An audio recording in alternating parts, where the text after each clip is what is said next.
हनुमान् श्रीपदो वायुपुत्रो रुद्रो नघोजरः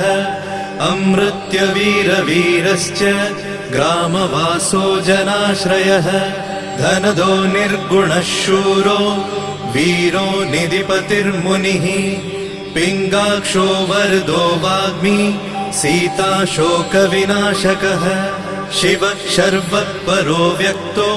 व्यक्तो धराधरः पिङ्गकेशः पिङ्गरोमा श्रुतिगम्यः सनातनः अनादिर्भगवान् देवो विश्वहेतुर्जनाश्रयः आरोग्यकर्ता विश्वेशो विश्वनाथो हरीश्वरः